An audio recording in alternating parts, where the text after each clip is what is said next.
Welcome to the Legendary and Green Team. I'm Jingalls90, and with me today are Spooke Hello. and Yettibeats. Hey. And today we are discussing Junji Ito's classic horror manga, Uzumaki. I'm going to start with a little brief synopsis of what the manga is, just so people who aren't in the know are aware. And then we will get into some just brief non-spoiler opinions on the book, just because I know two of the three panelists here today are brand new to this work. That's what Soul actually asked a question that I think is a good starting point that we can do in the non-spoiler section. As a nerd who only assumed it was about the Uzumaki Naruto clan, what is the book actually about, and would you suggest it to anime fans? Why or why not? So kind of keep that in mind as we keep going here. So, Uzumaki by Junji Ito is about Kirigashima. She is a young woman living in Kurozu-cho, a town on the coast of Japan. One day, she notices her boyfriend, Shuichi Sato's father, looking at a small spiral on a wall. When she mentions this to Shuichi, he says that his father has recently become obsessed with the shape.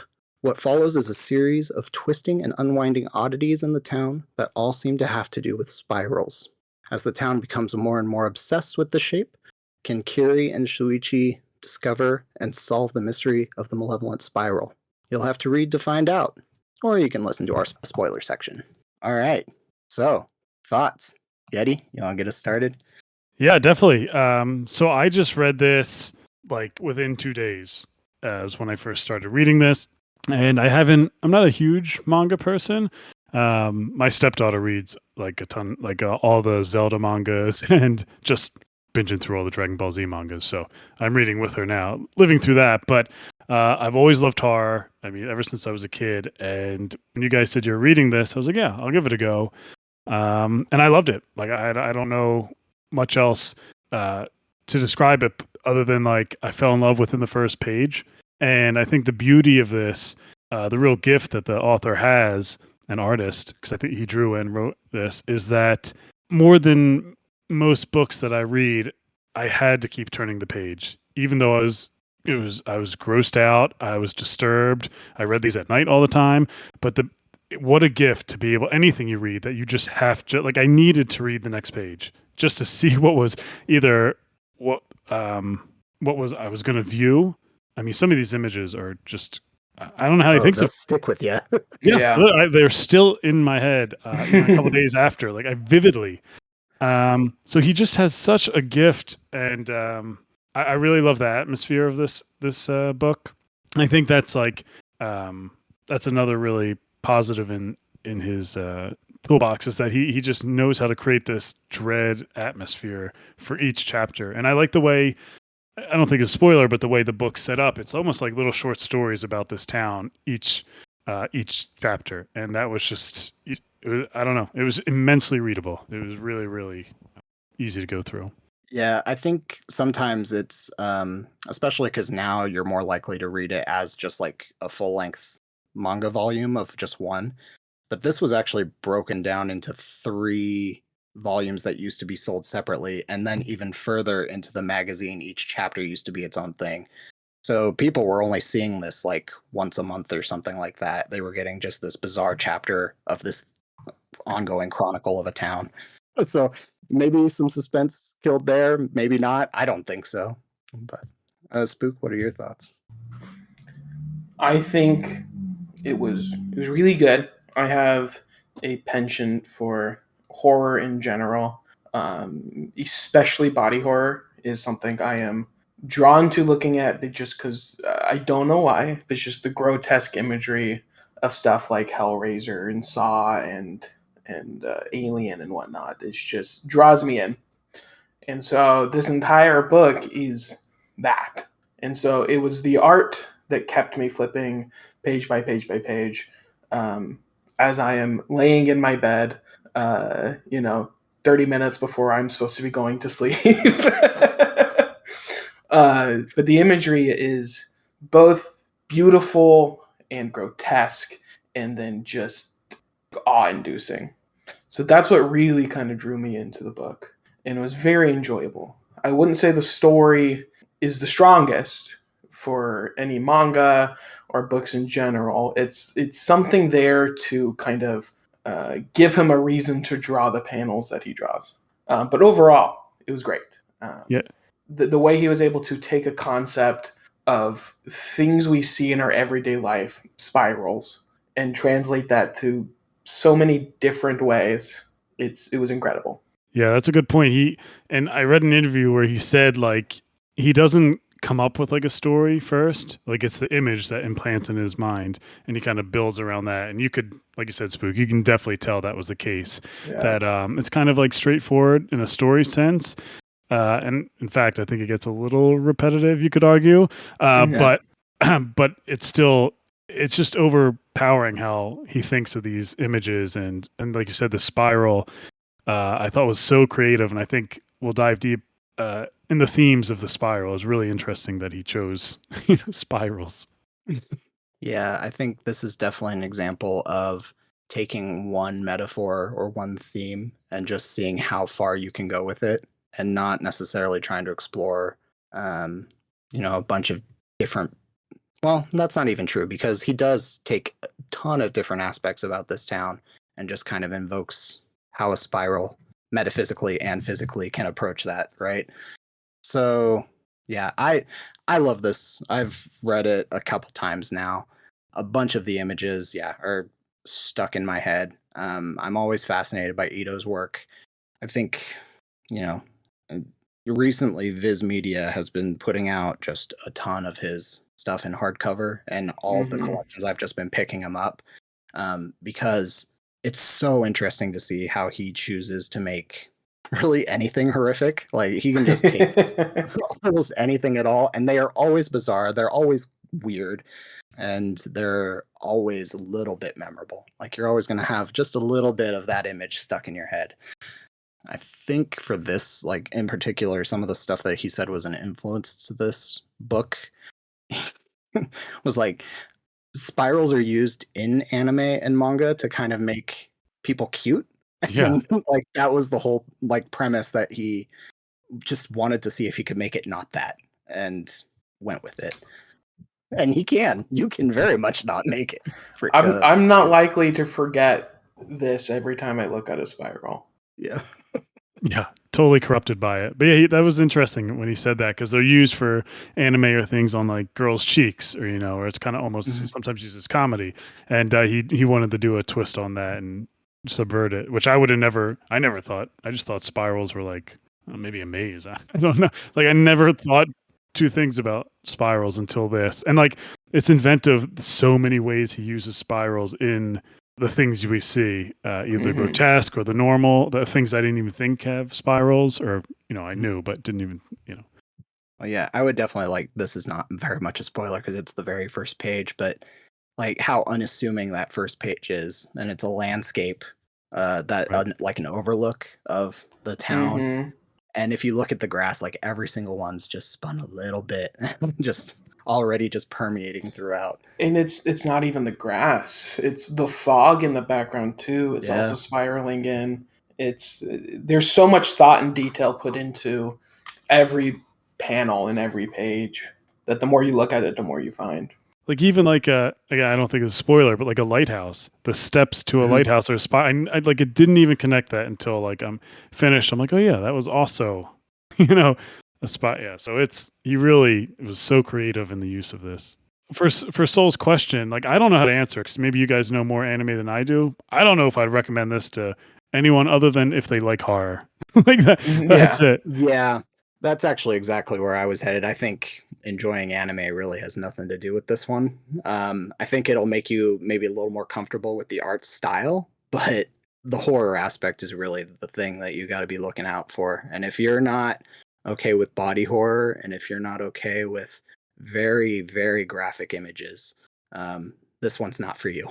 Yeah, two big things. You guys said it: body horror and like we'd say like David Lynch or not David Lynch, Cronenberg type horror, and then Lovecraft. I mean, those are like the two big things I was thinking of: is Cronenberg and Lovecraft. If you like them in any medium, I mean, you have to watch. Like you kind of have to read this. I'd also say Silent Hill as well. Yeah. I really haven't played the games, but based on vibes, is The very town, yeah. similar. Yeah, misty little town in the middle of nowhere, kind of stuff. Kind of, yeah. Yeah, I guess the rest of that. If you've played Silent Hill or even watched the Silent Hill movies, it's not a very different town as far as like the locale goes and Yeah. how you're able to access and maybe not access that space. So, yeah, that was a great comparison. I didn't even think about that. That's The first, I definitely mean, up the there. first panel Yeah. of her standing on the hillside, overlooking the misty kind of gray town. I went, Silent Hill. Yeah, hope that helps, Soul. So, Ain't reading this. There's no way. Soul, no. Stay away, brother. I challenge you to read it, so I believe. I think do. you can do it. No way he gets past the first chapter or reads past. All right, let's get into the spoilers. I just want to start off. Which end of a chapter bothered you the most? I still think for me it is the father when he puts himself in the tub, and Just has the become first like one. yeah, and become a freaking human cinnamon roll. That was gross. That was such a great introduction to, I was like, oh, this is what we're in for. This is what and like right from the start, after like seeing something like that, I just had like this sense of dread where it's like we're in the spoiler section, right? Yep, we're in the spoilers. Obviously. I just immediately got the sense of dread where it's like I think anyone's open to dying. Like whoever, I know this is our main character, but I was like, already there's a guy who's like sausages in his bathtub. Like no one, I wouldn't be surprised if our main character doesn't make it. And obviously we know how it ends, but yeah, that one was gnarly. Very visceral. Very. It really does just introduce you to the concept, and like it's like, hey, if you don't like this, just wait. Yeah, I wouldn't call that one to be the one that like really really sticks with me, but it as an intro, it serves its purpose just tremendously. And like I'm looking at it now, the way he has like his a lot of tongue action in these things, where A it's lot just of tongue bulbous, action.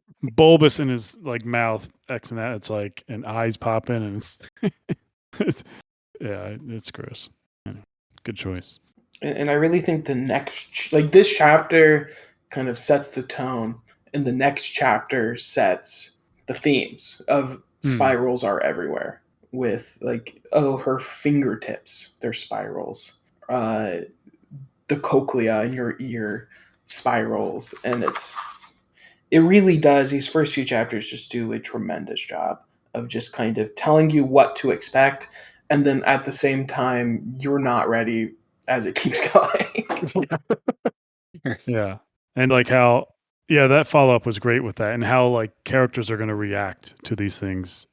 Specifically, her mom with that, like finding out there's a spiral in her ear, and it's like, oh, this is going to drive people like insane, whatever it is, and whatever their personalities are like. One of them was like, I think the chapter was called Medusa, where someone just wanted attention all the time, and how the spirals took advantage of that. And so, yeah, you had a hair off.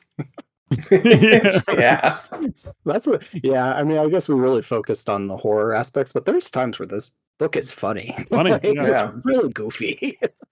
Well, there's the funny hair off, and then 2 pages later, she's tangled up in a telephone pole, and it's draining her life away. And it's like, Yeah.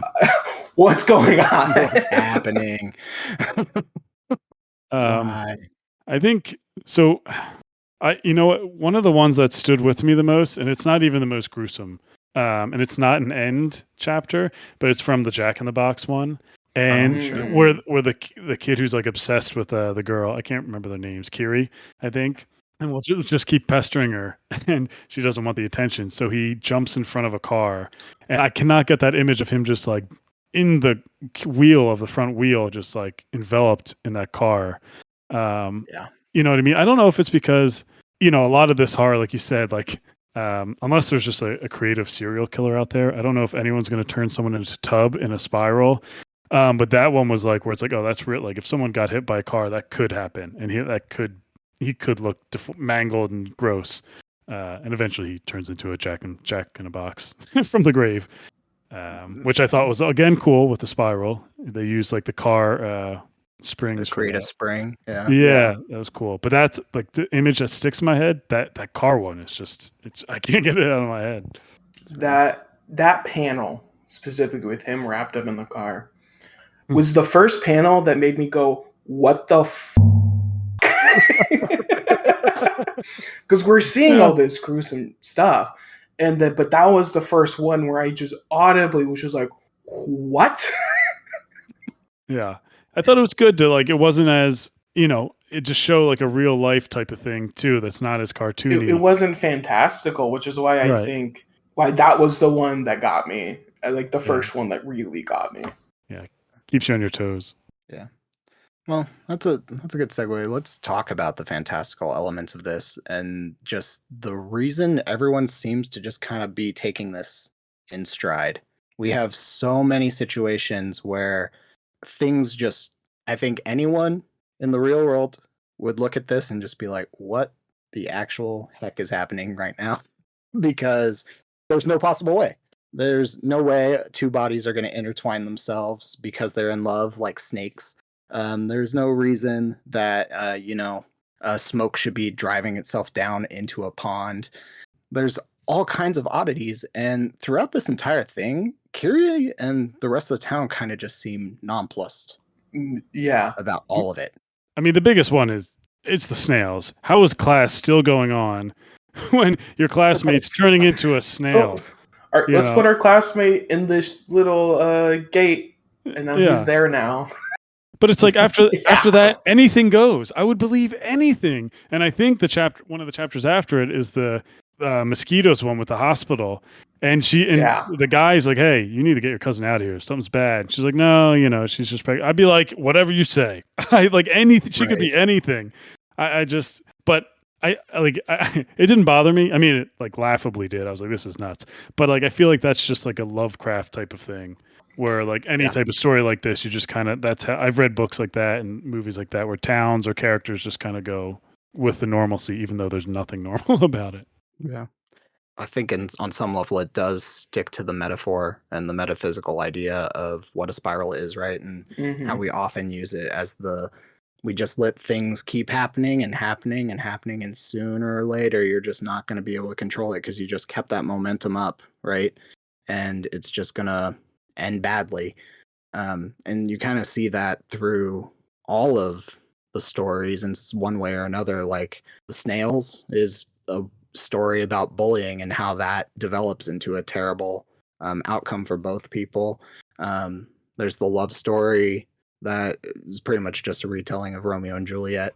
Yeah. Um, and then the town itself, as an overarching thing, eventually just get to the point where the town doesn't exist anymore because everyone just kind of adhered to this idea that whatever was happening, there was no way to avoid it and no way to get out of it.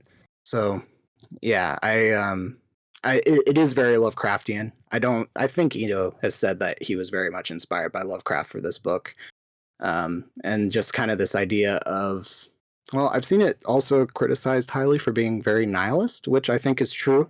Nothing about this is necessarily a positive outcome for anybody. Nope. And it does do a lot of, yeah, it's not a very happy ending because there's also the assumption that this is just going to happen again at some point, and it can't be avoided, and that there are things beyond our perception that are going to continue to run in a very, I mean, this is the Elder Gods, right? There is very much something out there that is going to always be more in control of our situation than we are, and we are not going to be able to help it. Yeah, I mean, there without a doubt. I was 5 chapters in, and you could just feel like the sense of futility in the story. You're just like, oh, this is as you go and go and go. You're just like questioning how the characters are gonna get out of this, how the town's gonna recover, and once you get to, I really like the chapters near the end where they're trying to escape, like through the forest and stuff.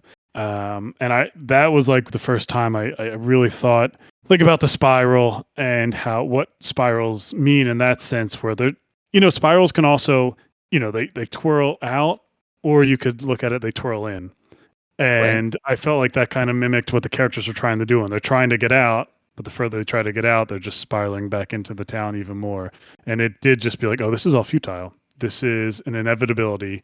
And that's, I mean, you could look at that plenty of ways, mortality and things like that.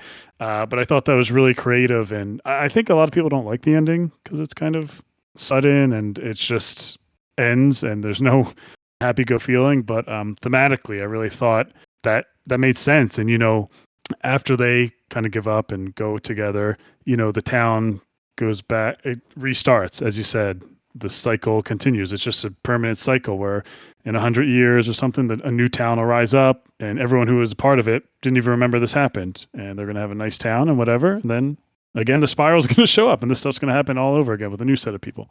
Yeah, I think the ending especially was very thematic for the story. I think early on in the book, I was criticizing how at the beginning of every single chapter, everyone seems to go back to some form of normalcy after whatever happened. And it's like, why is he writing it like this?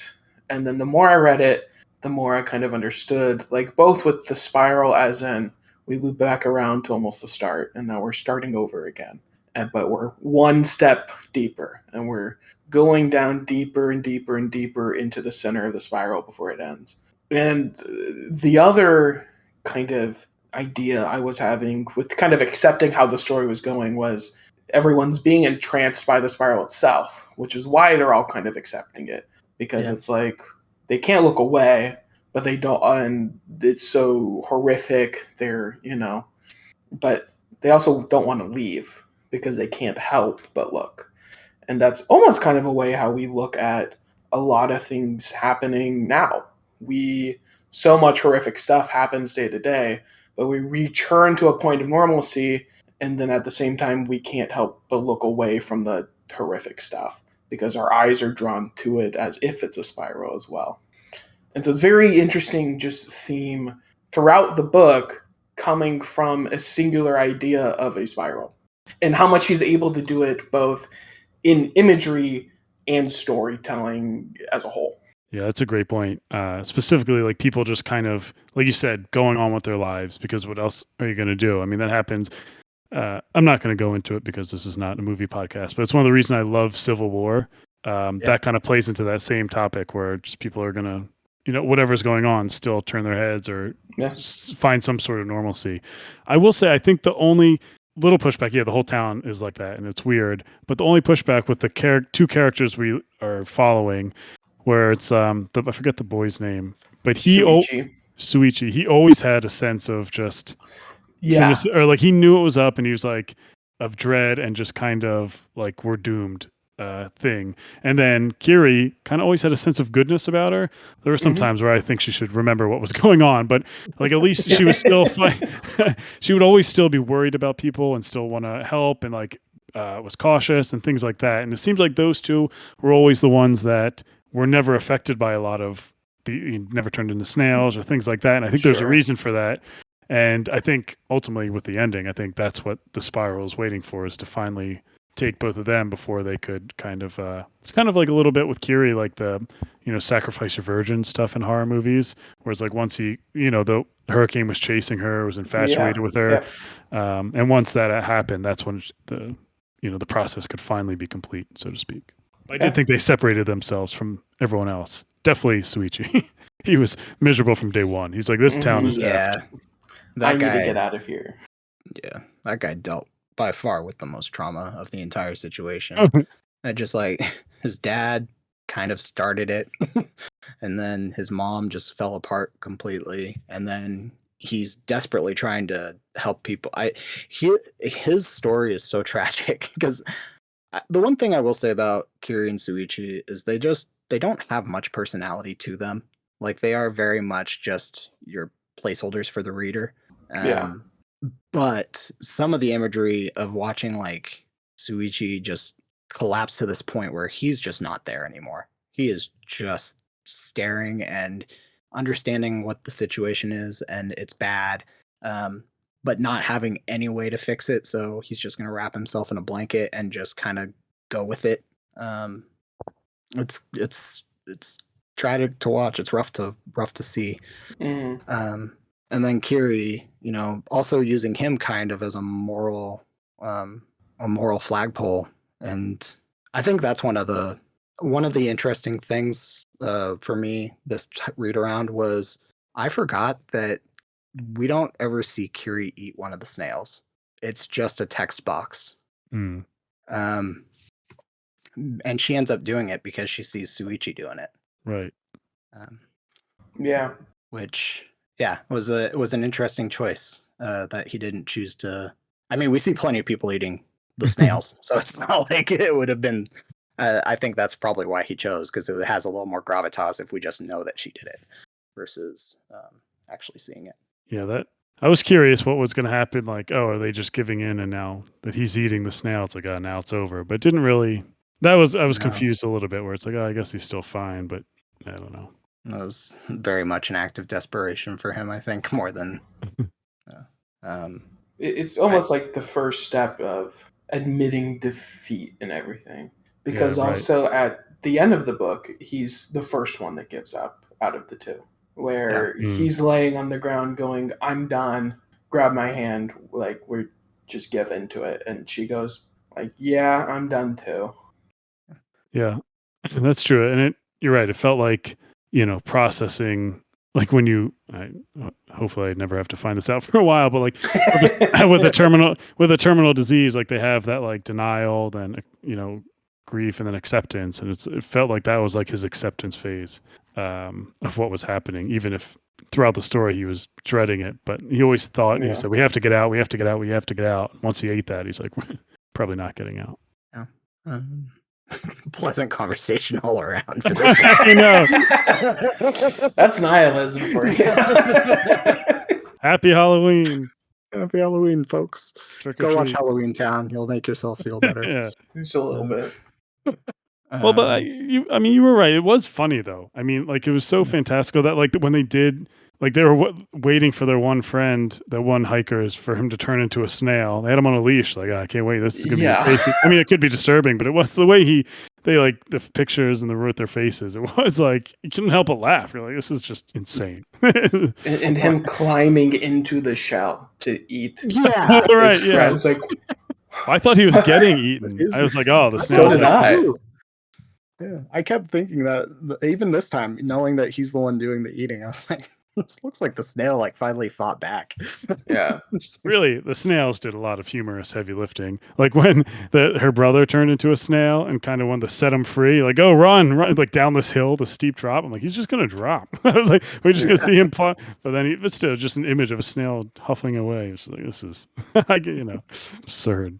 We'll make it. I think we had a couple more questions. Yeah. Which we kind of already. Which chapter did you find the most horrifying and why from Starcast? There is one for me. Me too. And I it may be the same as you, Yeti, because you brought it up in our kind of DMs, where it was the hospital. Yeah. I think that was those two chapters were kind of the first time where I was sold on Ito as a storyteller and not just an artist, because we actually get a second chapter in a short story where we're like, oh, this is continuing off and we're moving forward kind of with a more linear story instead of a compilation. But man, those two chapters are rough. Yeah. Well, it's like there's so many drills. Yeah, so it's that was definitely one of the most disturbing. And for people, it's about Kiri goes to the hospital because she got injured, and the town is infested with like mosquitoes, but they're all males, I think, right? So they can't like suck your blood. But then her cousin goes in the hospital, and people mysteriously start like having massive holes in them, like drill holes in the patient's bodies. And then we find out that all the pregnant women in the hospital have been doing it and sucking the blood out for their babies. So the babies they have are feeding on human blood. And then the babies come out and they're all happy. And then the spiral they want to go back inside their mom's bellies because it was warmer in there. So the doctor sews up her nephew back into her cousin's belly, or who or family member's belly. It's horrific. It's Oh, gross. don't forget the placental mushrooms. That's Yeah, that Oh, are yeah. so addictive, like to eat. yeah. And oh man, Oh, That yeah. Those chapters are really disturbing. it was her cousin on the table sewed back up with her Yeah. child like yeah. being reimplanted back in her body was another moment where it was just so visceral. I'm just like, what is going on? And it's a lot like the car where it's, for me it's the more human looking moments that really got me. Hmm. I think that's why this chapter had such an impact on me, is that a lot of it isn't as, it's, when we're describing it, it's very fantastical and weird, but the imagery that's used in kind of the pinnacle part, the peak parts of these chapters is the most grounded in a sense, where you don't really see a spiral. And it's just so gory and visceral and gruesome, and just don't read this if you're wanting to go to bed in 10 minutes. Even All I have to say. yeah, unfortunately, I couldn't get my copy the last second, so a lot of this was before bedtime reading, and I was like, Yeah. not great. But he, like, to his credit as an artist, like even characters just like smiling or like unhinged and creepy and sweating. Like there's just so much sweating and weird smiling in this book. Does Especially liquid in an interesting way. Yeah. yeah, Yeah. and another chapter I kind of like that I thought was kind of disturbing, or there was an image about it when they're trying to find a new place to live. And my dread was really starting to like settle in. I'm like, man, this is just nothing good is going to happen from this. And they're trying to get into one of those old houses that are like haunted, and they're like, let us in. They're like, no, there's no more room. There's no more room. And then it like overflows, and you just see a bunch of tangled like faces and Yeah. people. And it's just like these horrifying, like just the way he draws their look, they're like screaming and like, they look possessed and just miserable. And it's horrifying. Like it's just, and their teeth are all like bunched up. And, that, I thought that chapter was just because you were getting into the end of the book too, where I'm like, this is, I can feel it. Like this is not going. It's just a really fatalistic read, which I loved.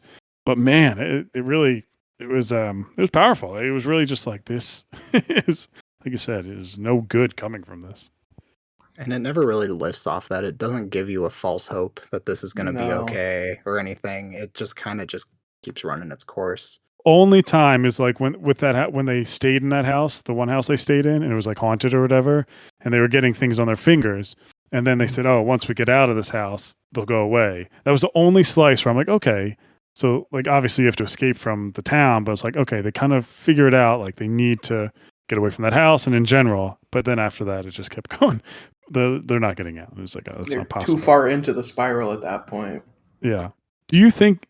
Yeah. Okay. I was gonna say, do you think it's possible to get out of that town, like the spiral or that town, or if the author was saying that it's a possibility, or just like we were saying, it's just fatal part of life. If there is a way out of that town, I think it has to be like death. Just I don't want to get too dark, but Yeah. I don't really see in a very small span of time. He actually shows a lot of solutions that just collapse under themselves or Right. just are not Yeah. allowed to succeed. And the fact that it is a supernatural entity that is changing the roads so that you can't go through the tunnels or you'll start walking on one edge of town through the forest and you'll end up on the complete opposite side in way shorter time than you should. Right. And then But even also time longer. spiraling. Yeah. Yeah. But also a longer amount of time. Yeah. That was I wonder how the brother ended up, because we don't really get a conclusion for him because he's just that's traveling true. down the cliff. So maybe Yeah. he's the one person that got away. Yeah. There's a couple snails hiding out there. Yeah. Have you guys read a lot of Lovecraft? Mm-hmm. So I've read Lovecraft Country. yeah, I've read stuff that has like been inspired by him, but not really with him as an author. And is this like fatalistic, like all-knowing power or thing? Like is that really like his big theme? And like that's just Yeah, no, it is. It's there are I'm trying to think if I can phrase this in the correct way. There are plenty of things out there that we will never be able to understand, and they will not be good for us if we encounter them. It's pretty much like Lovecraft's whole thing. It's his whole shtick. Right. If you read any of his stories, they almost always end poorly. There's never a positive outcome for anybody. One of the ones that I would guess had a lot of influence on this one, like the color out of space. Yeah. Ooh, Nick Cage. Yeah. Have you seen that movie? No, I don't think I have. No. No. Okay. It's not too different from the story. I recommend it. It's very similar to this. It's from the perspective of a land surveyor. And it's about the story of a family. It's a little smaller than this, but it's about a family who witness a color that they've never seen before. And that color stays in the land, and it makes it all kind of erode and fall apart. And the mother starts changing shape, and it has to be hidden up in the attic. And no one ever really sees the creature or understands what the creature is, but they know that she is not who she was before. And I won't spoil it too much past that, but it is just like Very similar. this. Yeah. Yeah, I guess just because I tried reading reviews, and obviously this is like I think is considered his magnum opus or like his best work. But just the amount of people I've seen kind of complain about the end and the lack of answers, and to me it's like, but that's like the whole point. Like that, I just never would go in expecting that once you read how you're reading this type of book, a Lovecraftian type of kind of like we said, Jingles. There's a being that you don't want to hopefully never come across, but if you do, that's all I need to know. Yeah, I don't, but yeah. I mean, I'm not too personally, I'm not too concerned about this ending in a negative light. That was really hard to see. Well, first off, I don't think it would be thematically appropriate. Yeah. But also, but like more about the answer sometimes. Yeah. Not even the sad, yeah, definitely. But like the why, like why did this happen? Like I never even like for me after I finished this, I didn't care. Like I never needed to know why this was happening. I don't know if I wanted to know, but like, I just wonder if people have read these types, the ones who don't have all the answers after it. Have they read Lovecraft or these types of books before? Because it seems like, as you're saying, that's like a theme of Lovecraft. Yeah. I think kind of nearer to the end, I was also drawing comparisons to Berserk as well. Okay. Not in the nihilistic way, because Berserk is a story more about no matter what's happening, you keep going and just not stopping. But I think a lot of the imagery that was being used, especially in the under area, was a lot like Berserk. And so I wonder if he kind of drew inspiration from that as well. Yeah, I don't know. I guess they were contemporaries at one point, but I don't know how much Mira he read. I'm guessing it's a huge influence. I've never read Berserk, but you just sold me on it. Keep going. It's great. That's essentially it's great in a way that is like destroys you mentally a little bit. Yeah, it's in some ways it's kind of meaner than this. Yeah. It's very, and it's much more violent in a more traditional sense. Yeah, and I don't mean it as a comparison of if you like this, you'll like Berserk. But there's some amount of comparisons I was seeing, both in imagery and some theme. Yeah, I can totally see that. I thought you were going to say, the theme of keep pushing on and keep moving and going forward. It's very similar to Homeward Bound, one of my favorite movies. That's maybe Guts is the dog from Homeward Bound. Which one? Shadow? No. Shadow, probably. Probably Shadow. All right, this is a good from Gandabaka. I'm sorry if I mispronounced that. Asking for a friend, what do you think one should do to deal with their terror of spirals after reading this book? Cut your fingertips off. Scream at people wearing a bun. Don't learn about the cochlea. Yeah, everything that Shuichi's mother did, you could probably do. I don't know. Oh, jeez. I feel like that was the kind of the step-by-step guide, right? It was. I'm trying to. Is that like a real thing? Is that a phobia? Like, I wonder if there's a medical like scared of spirals. I Well, don't I know. don't know. I can't. I didn't. Not that I did intensive research on this, but I never came across an actual name for it if there is one. Right. You can't. Yeah, you can't let the water go out in the tub and drain like a little twirly thing. There's Yeah. just so. There's just so much. That really got me the fingertips. Though I was thinking, I'm like, yeah. What? But now I'm looking at it. Like, what? Yeah. What would you do? There's spirals on them, that's for sure. I guess you'd wear gloves. That's obviously. You'd be like Rogue. Yep. Yeah, I don't know what you do. Just avoid them. Do you think? Well, I guess Jingles has read this longer than both of us, but do you look at spirals differently now? Like, I mean, I do because I just read it, so it's fresh. I'm like wondering in 6 months if I see like a, I don't know, A possum or snail. something. Yeah, really, a snail. I'm like, actually, I will. The snails. I think I will too. Yeah, The not even snails will talking do about. Yeah, not even talking about spirals, but snails. I will never look at the same ever. I Are won't you look gonna at ever French eat people the escargot? same. Yeah, I won't look You're at gonna- French people the same either. Don't you know you're eating people? Come on. Um, it's funny. This book does crop up to my mind every once in a while, and I don't really know why. Maybe on some subconscious level, I've noticed a spiral. It's just like, oh yeah, there's one. It's a great option to reread like in the horror months. Like I'm glad you guys recommended it because I'm gonna like every horror or really October. I'm gonna probably read it or flip through it. Maybe not every chapter, but like I'm gonna be like, oh, I want to go through the Jack in the Box chapter. You know what I mean? And see that again. Or I want to go, see where the storm happens and everyone's riding on tornadoes. So it's really great for that. That I want to keep coming back to it. And based on stuff I was reading, his work really shines with his short stories, and Yes. not necessarily just Uzumaki, because he has other short story compilations like Shimmer. Yes. Another Another I think S1. Another S1. But he also has other ones that are actually full like stories, like Remina, and I think Gyo is also a story. I wanted to ask you guys, because same thing, Spooke. I heard so much about his short stories. Like that's what I want to read. Are his short stories also with art, or are they? Yeah, it's all manga. Oh, it's all Shiver. manga. Okay, Shiver. Yeah, I Shiver knew was the other one. Shiver and There's one of two of his more famous characters. I think they just released bindings of just their stuff. Which there's Tomie, who is one of the more iconic characters of his, and I think the big one too. Yeah, is that the girl or no? Yeah, she's her power is weird. It's like she has the power to mesmerize and lure men to her, but she's also immortal. Kind of.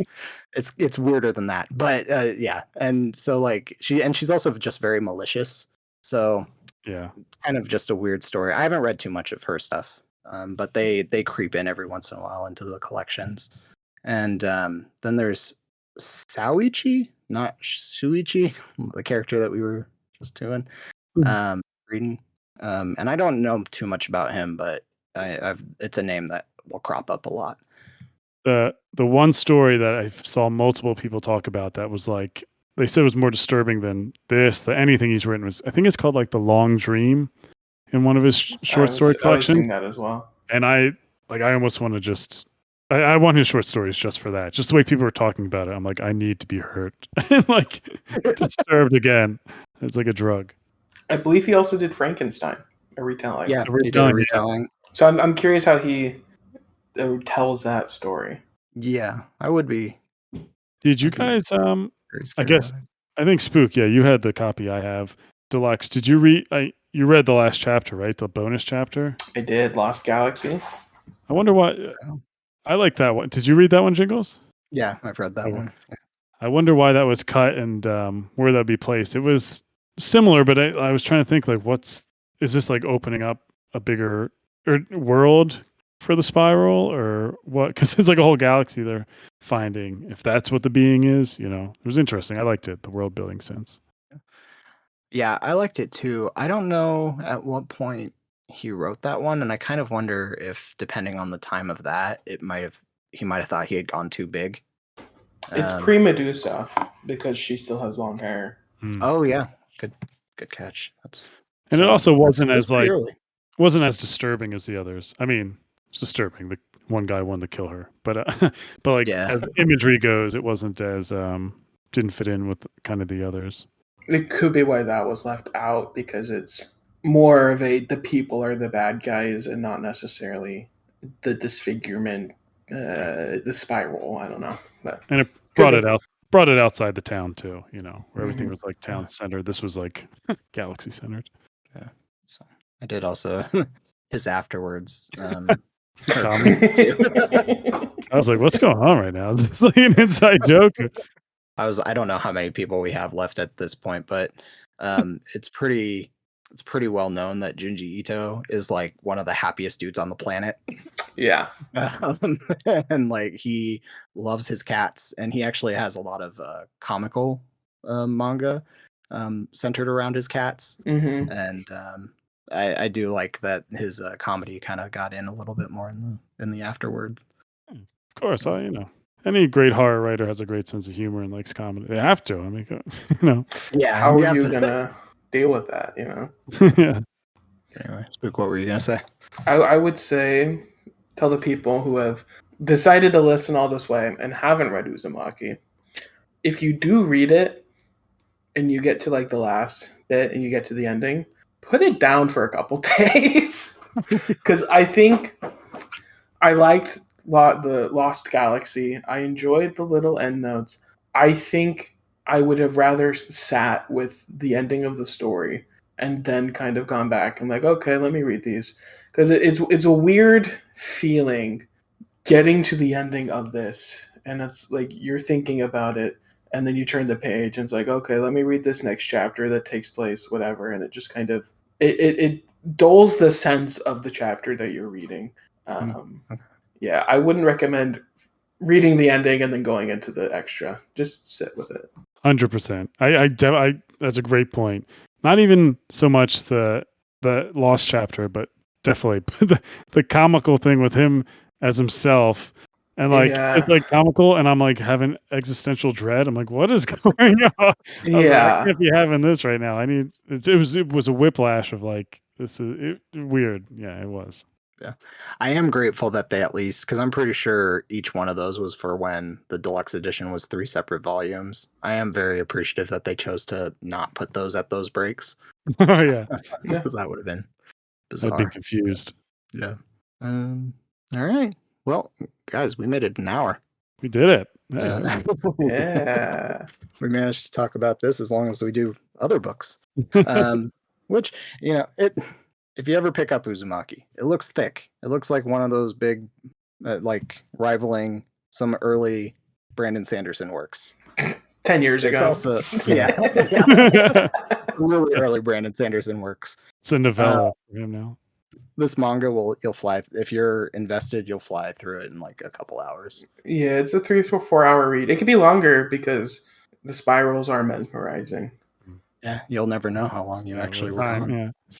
yeah. Yeah, I love this copy though. I'm glad I found it for $10 at like a used copy. It looks just Nice. new. Nice. It feels. I love like books like this. I'm sure a lot of manga are like this or graphic novels, but it's not like there's no like bookcase. It's just the hardcover like itself, you know. And it looks great on my shelf. And I'm gonna read more of him. Like that. Like the biggest thing coming out of this is like I want to read more of him as a horror writer. Like he hits a spot for me that just I find addicting. Yeah, and not everything has to be necessarily long form, so you can just take your time, just read a story, Yeah. 10 minutes, move on, um, if you can help yourself. All right, folks. Well, thank you for joining me, Spook and Yeti. Thank you for being brave and bold and going into the Junji Ito verse. Of course. This has been the Green Team of the Legendarium's discussion of Uzumaki by Junji Ito. Please join us on the Legendarium Discord server to continue the discussion. Thanks go to Craig and the Legendarium and Horizon Brave for starting the Green Team. Intro and outro music is Galactic Damages by Jingle Punks.